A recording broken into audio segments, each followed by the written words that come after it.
chapter 9. Yeah, chapter 9, verse 27. Okay, so everyone has to eat something to live, therefore you should accept the remnants of foodstuffs offered to Krishna. Any civilized man has to perform some religious ritualistic ceremonies. Therefore, Krishna recommends, do it for me. And this is called Archana. 409. Oh, it's 409, isn't it? Right. Okay, everyone has a tendency to give something in charity. Krishna says, give it to me. And this means that all surplus money accumulated should be utilized in furthering the Krishna consciousness movement. Nowadays, people are very much inclined to the meditational process, which is not practical in this age. But if anyone practices meditating on Krishna 24 hours a day by chanting the Hare Krishna mantra round his beads, he is surely the greatest meditator and the greatest yogi, as substantiated by the 6th chapter of Bhagavad-gita. Okay, have you got that now? 4:1. Yes. Yeah, we just read the short commentary there by Srila Prabhupada. Okay, so then if you go back, he said, as substantiated by the 6th chapter of Bhagavad-gita. So we go to chapter 6 now, and go to the last verse. Chapter 6 called Dhyana Yoga. And the last verse, Krishna's been describing yoga in this chapter, and now he's giving the perfection of yoga. Okay. He's described the meditational process as was given by Patanjali. The sage Patanjali actually lived a long time after Krishna spoke this. But what Krishna is giving in essence is what Patanjali gave. Patanjali was a rishi. He collected all the different teachings from the different yoga shastras and put them together in one compilation, of which there are 4 padas or chapters. It's not very long, it's only 200 and something verses.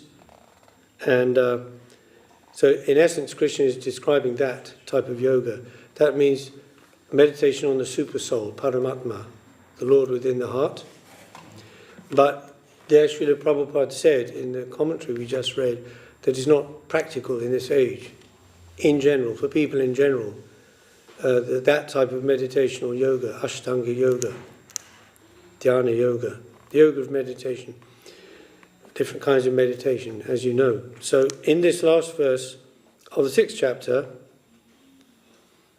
Yoginam api sarvesham madkiten antaratmana shradavam bhajate jomam same yuktatamo mataha. That will be 47. 304. And of all yogis, the one with great faith who always abides in me, thinks of me within himself, and renders transcendental loving service to me, he is the most intimately united with me in yoga, and is the highest of all. That is my opinion.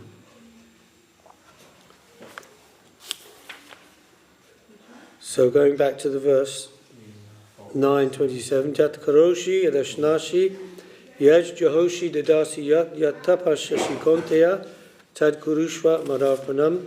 Whatever you do, whatever you eat, whatever you offer or give away, and whatever austerities you perform, do that, O son of Kunti, as an offering unto me. Translation by Srila Sridhar Maharaj in his edition, Hidden Treasure of the Sweet Absolute. Very, very similar, hardly any different even in the words. He says, O Konteya, whatever you do, whatever you eat, whatever you offer in sacrifice, whatever you give, and whatever vow you may keep, do everything as an offering to me. So in a way, this is the essence of Krishna consciousness, or the practice of Krishna consciousness. And the idea, as he says there, is to have 24/7 engagement in Krishna's service, or at least in remembrance of Krishna.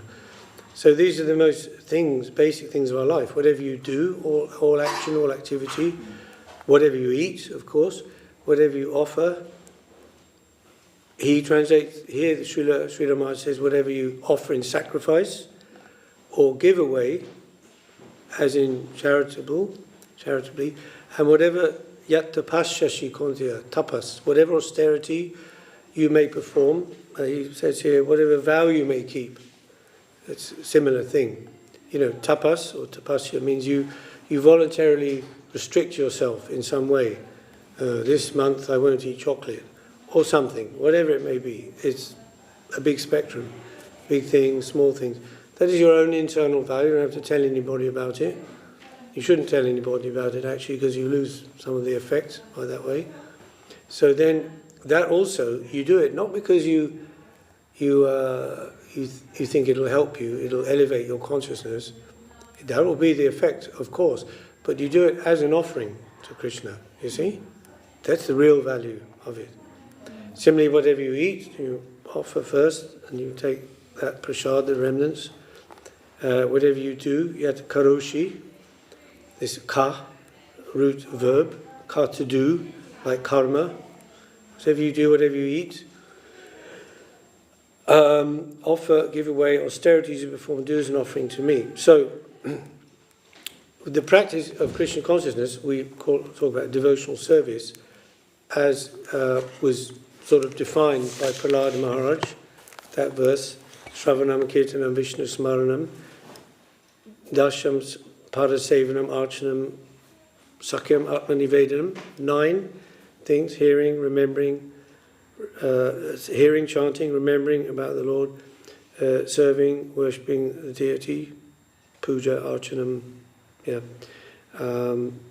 etc., making friends with the Lord, surrendering everything to the Lord. So these are the practices of Krishna consciousness, but that should be integrated with our everyday life. It's not like we come to the temple, we do some, Hare Krishna practice or worship or service, then we go away in our general everyday normal life, and that's something else. No, it shouldn't be something else. Like I was in the station, I think it was Victoria Station, in the information booth, and there was a Hindu man, and I was just chatting, and he said, yes, I'm going to the manor, Bhaktivedanta manor sometimes, and I'm doing service there. And it just struck me like that. He said it in such a way, like, I do service there.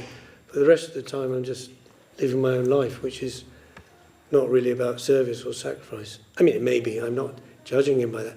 But what I said, the idea is that we bring the two together, you see. The direct practice of Krishna consciousness, hearing, chanting, remembering, and everything else, and it's coming together and merging into one thing. So integrated spirituality. So therefore, we have to learn, just like in the 6th chapter, Krishna says, from wherever and whenever the mind wanders, due to its flickering and unsteady nature, you must bring it back, constantly bring it back under the control of the self, Arjuna. So in our life, our yoga, it's not just bringing the consciousness back under the control of the self, it's bringing the consciousness back under the lotus feet of Krishna. Hari, Guru, Vaishnav. Okay, then we have what we call Vaishnav Sabha. That's very important because this verse is considered a level of understanding or a level of devotion, but it is to some extent karma mishra. In other words, here Krishna is saying, whatever you do anyway in your life, if you're a doctor, lawyer, priest, somehow or other you connect that with me by using it and offering everything in service. But still it has some touch of karma because we are staying within our karmic field and jurisdiction, but somehow trying to connect that with Krishna. And for most of us that's more or less the case. But then if one is very fortunate to get a direct service from a Vaishnava, irrespective of any other consideration, whether I think I'm fit to do it or capable of, or anything, from a more material way, as in Varnas, Brahman, Kshatriya, Vaishya, our nature, psychophysical nature. But if we get some direct service, we try to do that and try to fulfill that, that will give a higher result also. The other one is general, you see. That would be like keeping us, when you're in the water, keeping us afloat so you don't drown. So definitely by that yat karoshi, yat ashnasi, whatever you do, whatever you eat, etc., do everything as an offering to me. That's keeping us afloat. and some forward progress, but maybe not so much. But then the other one is a big push through the water by the grace, more direct grace and mercy of Vaishnav. You see, so, but this is also following the instruction of, because here Krishna is in the position of Jagat Guru, instructing everybody through Arjuna. So that's also, following that advice will give a very good result for the teachings of Bhagavad-gita. Even if one doesn't have so much a direct Vaishnav connection, but that would be the natural development and progress. Yeah? Sadhu Sangha, then Bhajana Kriya. Bhajana Kriya means initiation. Bhajana Kriya actually means literally engagement in bhajan, in worship. But what that means is through a Vaishnava, through the connection of a Vaishnava. So that means Diksha, really, at that point. And the Sadhu Sangha, Bhajana Kriya, then, as Rupa Goswami says, then Anartha Nibritti. Through that, practicing in that way, constantly doing this, following this advice, bringing the mind back again. Why am I doing it? What is my motive? Why am I doing this? Why am I eating this apple? Why am I walking down this street? Why am I putting this stamp on this envelope? Is it for myself or my extended self? My friends, my society, my nation, the cosmos? No, it's for Krishna. I'm doing as an offering, as a service to Krishna. We don't have to think, well, how does Krishna benefit by my service of putting a stamp on a letter? That's not the thing. Krishna's saying, do it for me. So that's the daily practice. And then we come to more focused. Then we say, what is the focus of Krishna consciousness manifesting in the form of Guru? A Guru? Acharya, Guru, Vaishnava, yeah. So then our service then becomes a little more focused then. Otherwise it remain quite general. Like someone say, when sometimes people ask Hare Krishna, people, they say, what are you doing? And they might say, we're trying to serve Krishna or God. I say, I'm also doing that. That's fine. They can do that through whichever way, whichever path or connection they have, Christian, Islam, so many ways. But it's still a little bit general, becomes more focused in Vaishnav Seva. Because someone could say, I'm serving God, but where's the proof? I don't know, who knows? But if you're serving, that person has asked you to do something and you're trying to do that, you can definitely say, there's some definite focus of the service there. And that Vaishnava should be bona fide, of course, should be proper, should be transparent, not opaque. In other words, to say, they themselves, he, she, themselves, are fully a surrendered soul serving the Lord. So what is coming to them is passing through them, like transparently. They're not taking that on the side for themselves, side benefits, like that. So if we meet such a personality, then we should surrender to them, of course. This is otherwise, this is very good advice for everybody here in the 9th chapter, because it's practical. And it's the only way to integrate our life into one focus and one forward movement, as offering everything to Krishna.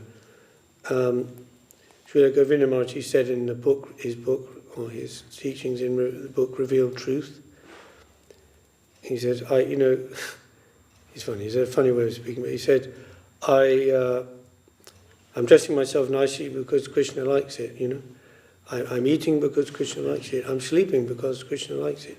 It's another way of saying the same thing, right? I'm doing it for him, for his service.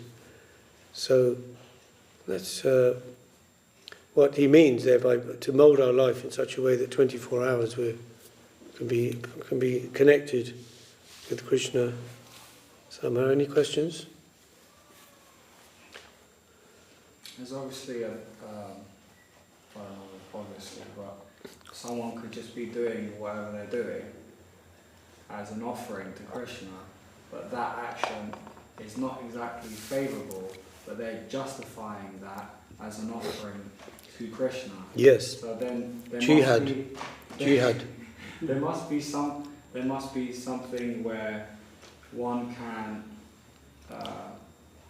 differentiate. You know, am I doing this for my own enjoyment and justifying it as, oh, I'm doing this for Krishna, or am I doing this as actual Yes. rendering service because of his opinion and what he Yes. likes? So then we have also in the teachings, in the teachings about surrender Sharanagati, to accept the favourable and reject the unfavourable. And that means in that field of action, karoshi, yat karoshi, so what is favourable for service? Anukul means favourable for the service of the Lord, we accept. So it doesn't mean do anything and everything and offer it to Krishna then. And then through that it becomes purified. Yeah, that is the criteria, favourable and unfavourable. So, and how to know that? That it also requires experience and practice, a lot of practice. And if we don't know, we can ask someone, some Vaishnav, do you think it's all right to do this? Is that against Christian consciousness or not? Or Okay, but then what about the situation? We all have some anatta, some faults, some personal attachments. So when it comes to that, here's an example. Okay, someone likes to watch Coronation Street every night at 7 o'clock when it's on the TV. There's not much, you could say, there's not much use for that. I mean, that activity of doing that is actually pretty neutral. It's not good or bad, it's just a neutral type. But it's not, you wouldn't think it's much use or much service to Krishna. But the fact is, if we have such attachments, we have to somehow connect everything with Krishna. So we say, yes, I know this is my own thing, attachment, it's not really... But still we can think of Krishna in that. We can think, well, whatever enjoyment, so-called enjoyment or gratification, whatever it is, I get from this, I offer that to you. That's what we can do. Because if we artificially just say, no, I reject that, I won't do that, then repress that desire, that urge. Repression is never going to work. It will go forth, worming deep into the system, and then at some weird time when it's not expected, it'll come out again in another type of form, which will be, worse. So it's better to somehow or other connect everything and gradually purify those things, So then in the ultimate sense, of course, now this is that we're talking about here, we're talking about our self-conditioned soul. But in the 9th chapter also later on, Krishna gives a very shocking verse, which is even devotees haven't been able to understand that, many of them. And there's been scholars have written volumes about it. And it said even the demigods couldn't understand the true deep meaning of the verse. Where Krishna says, what's the verse? Api chet suduracharo bhajate mama nanyabhak shadavam bhajate omam. Api chet suduracharo. A surrendered soul, a fully surrendered soul, even if they seem to do sudurachar, means very bad things. Achar means behavior, and durachar is bad, and sudurachar is very bad. Like maybe murdering someone, it's very bad things. If they're my pure unalloyed devotee, there's no sin, there's no fault. They're a sadhu, a saint, and don't think any other way about them. It's hard, right? Yes. Yes. And he said to Arjuna, not only that, you declare this boldly to everyone. Because Krishna thought, if I say it, sometimes people think I don't keep my word, because Krishna, for example, he promised not to fight in the battle, Kurukshetra, but then he did fight, although that was only to protect his devotee. So he said that he thought they might not believe me, but they will believe you. So you tell it. So, anyway, that's another question. We can talk about that some other time. And some explanations have been given in different places. by Bhaktivinoda Thakur and others. But down here on earth, we have to somehow or other connect everything in our life with the service of the Lord. Rupa Goswami says all the rules and regulations, you boil it all down, it's only coming to two things, positive and negative. Positive, always remember Krishna. Negative, never forget Krishna. And by Krishna, you can take it Guru, Vaishnava,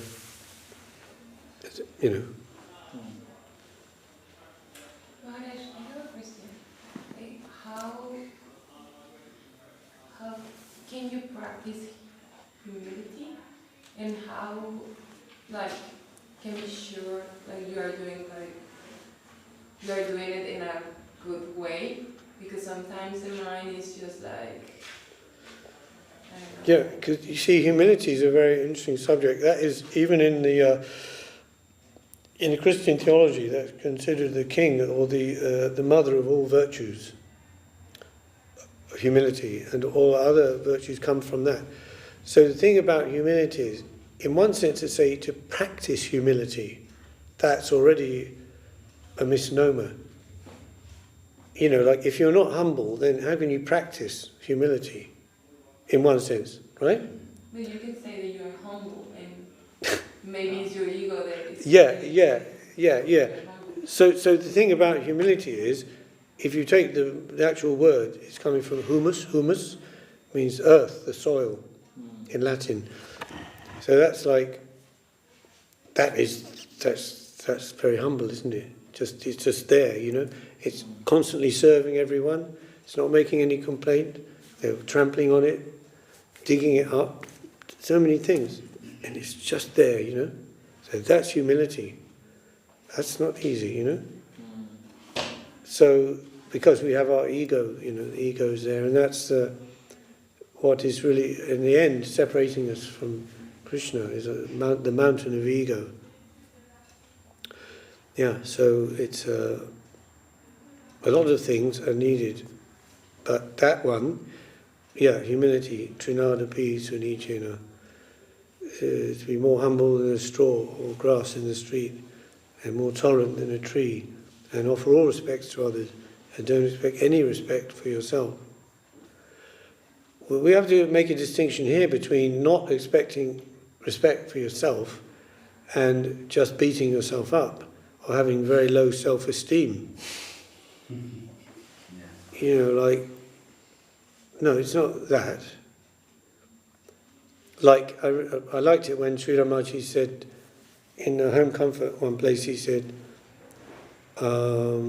he's talking about home comfort, meaning in our home, with the devotees and Krishna, we're very, very free and very relaxed, and we don't need anything. We don't need any things,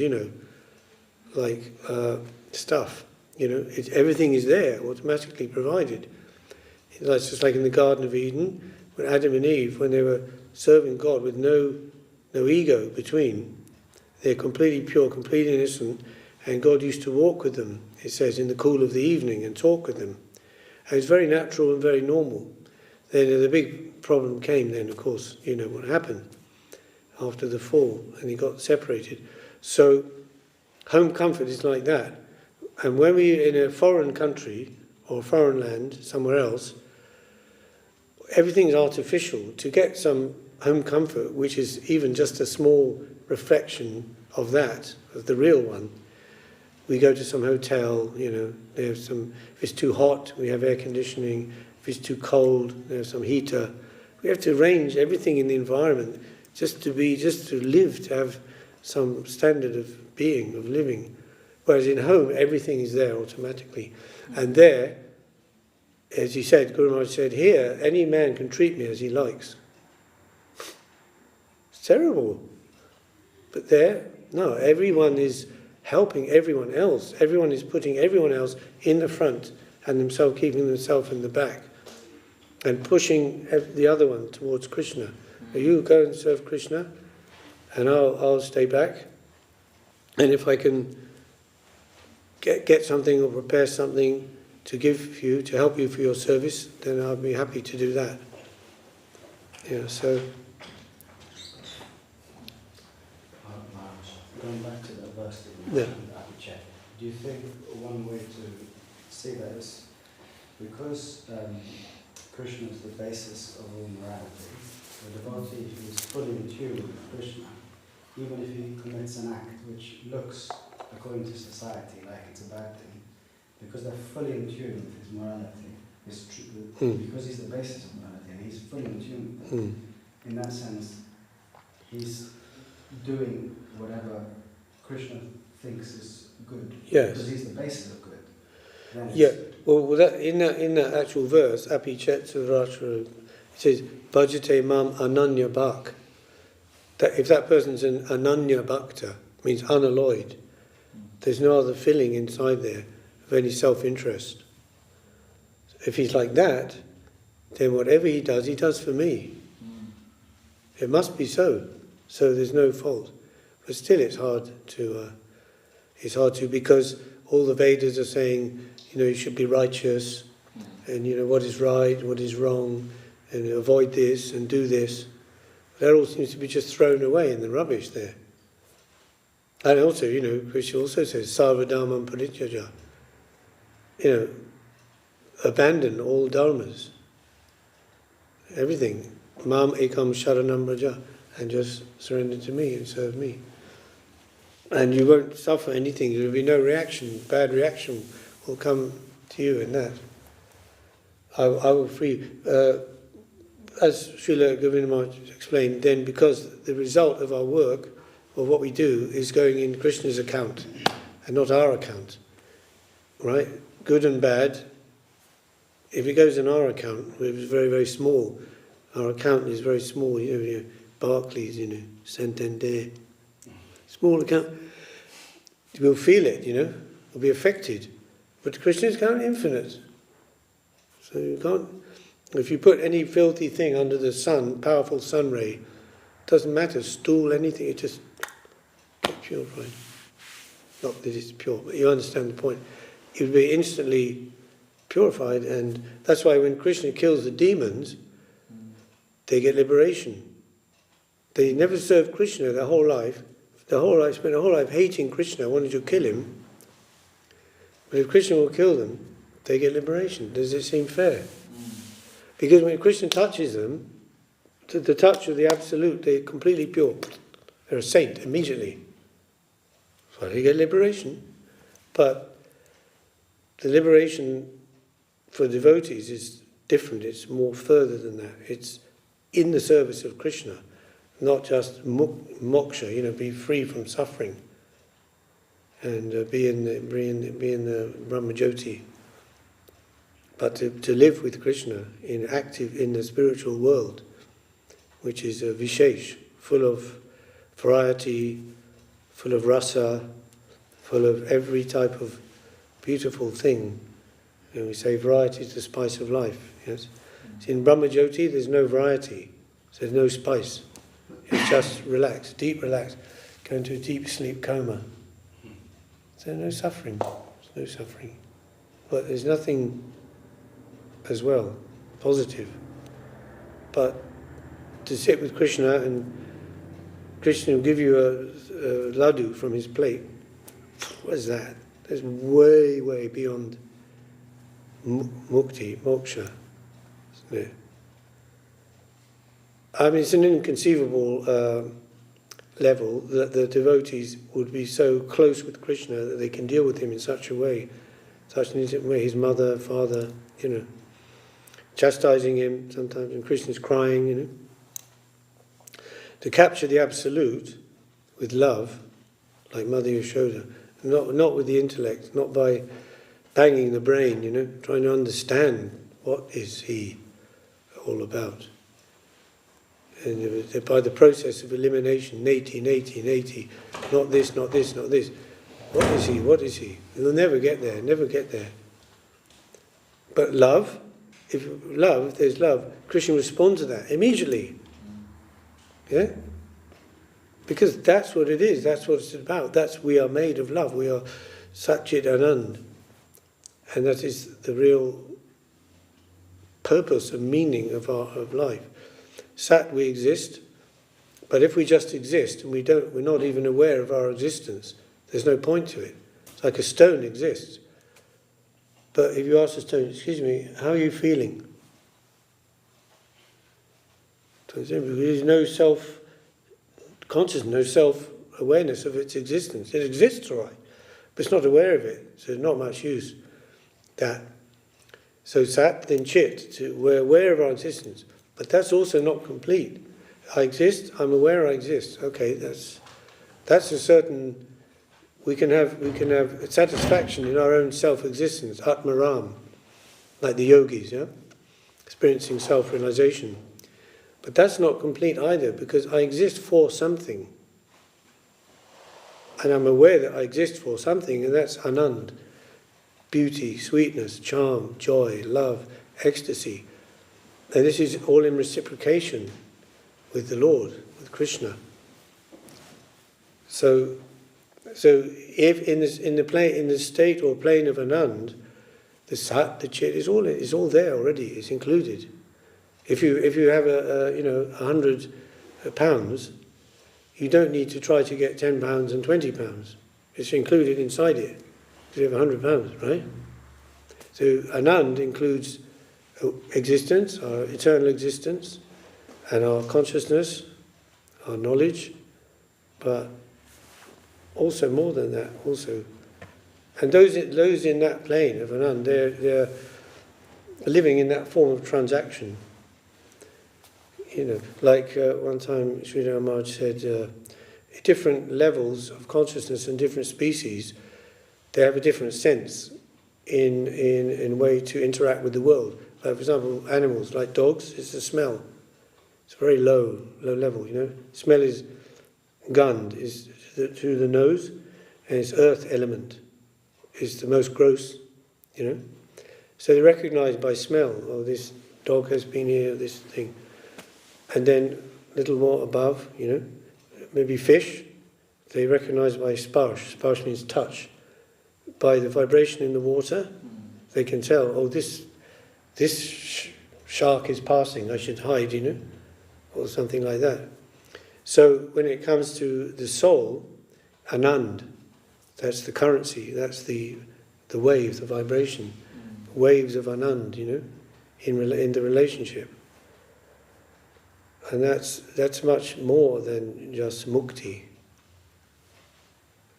That's what they say, mukti is, Lord Chaitanya, he says in his verse, Nadanam, Najanam, Nasundarim, Kavitam va Jagadisha Kame, Mama Janmani Janmanishwari, Bhavatad Bhaktir Ahoitu Kitwai.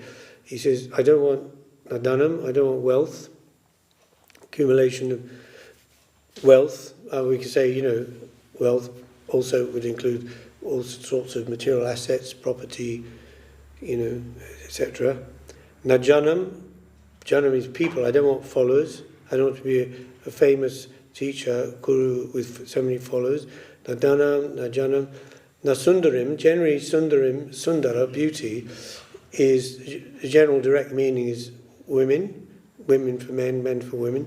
I don't want that sort of attraction, or I don't want to be caught in that attraction. Kavitam va Jagadisha Kame. All I want is your unalloyed devotional service, birth after birth. But the acharyas have interpreted Sundarim also to mean mukti, liberation. It means I don't want liberation because it looks beautiful, sundar, it looks very fantastic. All the Vedas are saying, dharma, art, calm, then moksha. That's the final goal. You get freedom from all this and liberation. So it's praised in so many ways with flowery language in the Vedas, but that is ultimately, that is a very insubstantial thing, like a castle made of clouds. You're looking, wow, it's like a castle, but it's nothing. It's just air or something. So nothing is there actually.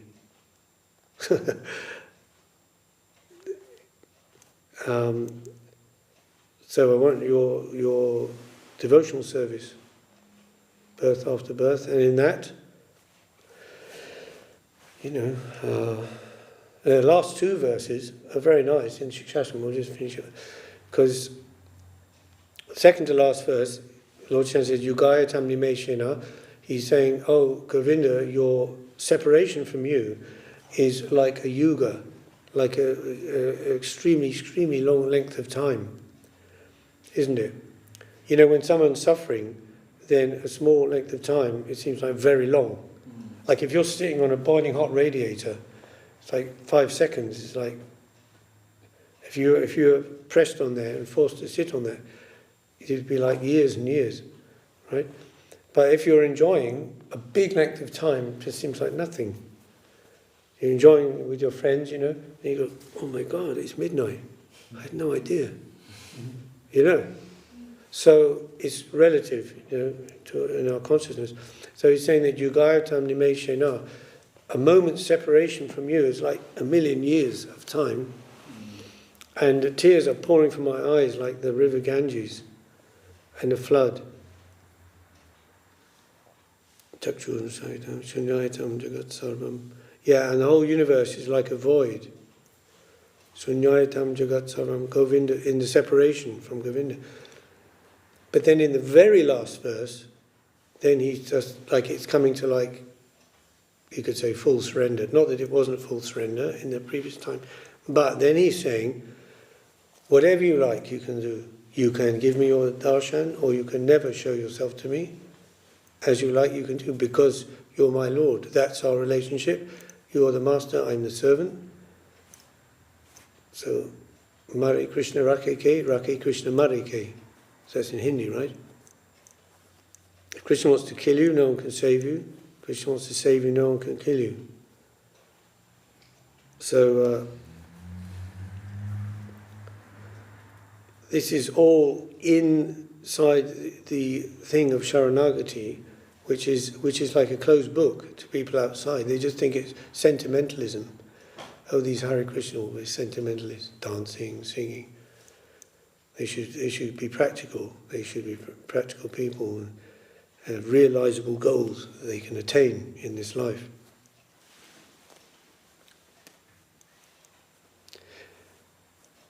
But so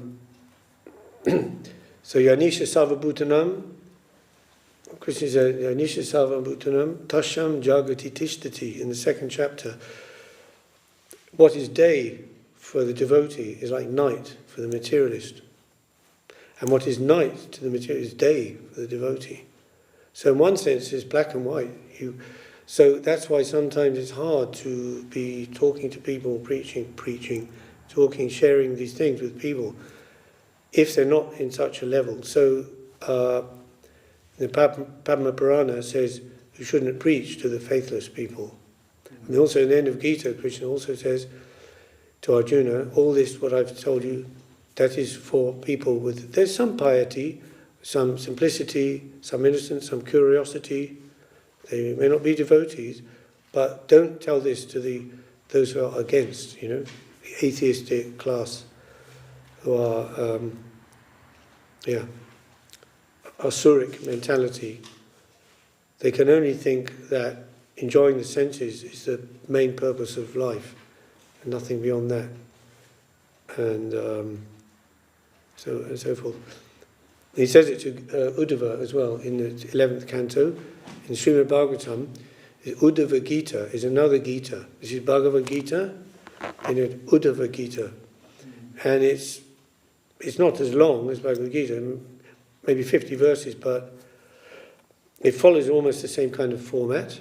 The way Uddhava is asking questions to Krishna and Krishna's type of answer, and he says very much similar things. But the answer's there, and the discussion there is a little higher level also. But he says, at the end of Uddhava-gita, he says to Uddhava, "Oh Uddhava, are your doubts now dispelled? Are you free from doubt and prepared to do your duty?" Just like he said to Arjuna.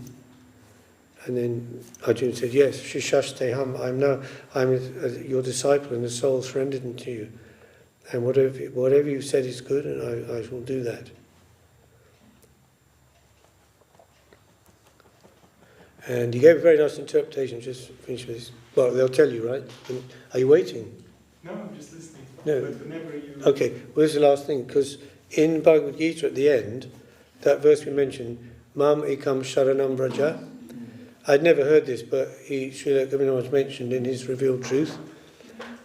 At a certain point, then, at the end, Krishna, almost like he suddenly came up short and stopped, you know. It's almost like he lost interest in the whole thing of preaching to Arjuna. Explaining so many things. This is karma yoga, jnana yoga, dhyana yoga. And he said, okay, enough. I've said enough. Now do what you wish to do. But he mentions there, because when he said that verse, 1866, Sarvadharma Pratyajat Mami Kam Sharanam Vraja, he used that word Vraja, which means complete in one sense in the Sanskrit, but the sound Vraja is like Vraj, Vrindavan. So he's saying there that at that point, in that moment, Krishna was suddenly reminded of his real life in Vrindavan with his friends, Gopas, Gopis, and all these things. And what was all this on the battlefield and this politics and this fighting and okay, enough. I've explained, now you do what you like. Yeah.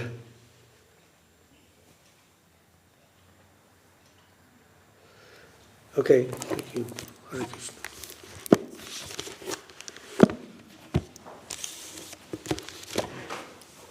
No. Jai Shri Rupanuga Guruvага Ki Jai, Shri Harinam Sankirtan Ki Jai, Bhagavad-gita Ki Jai, Gaur Premanandi Hari Om. Maharaj.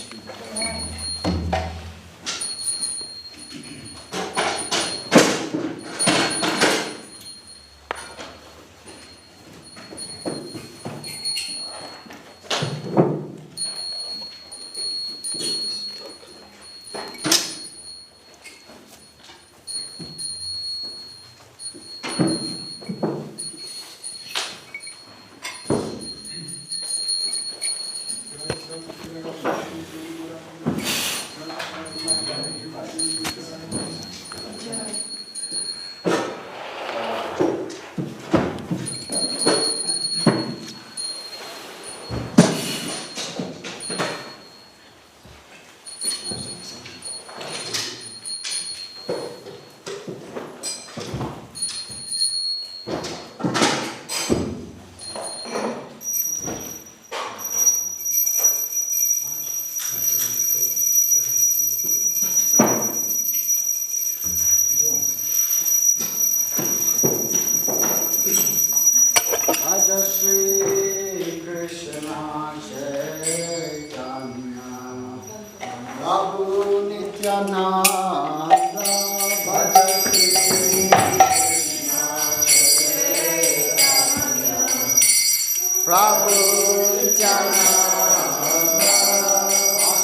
Hare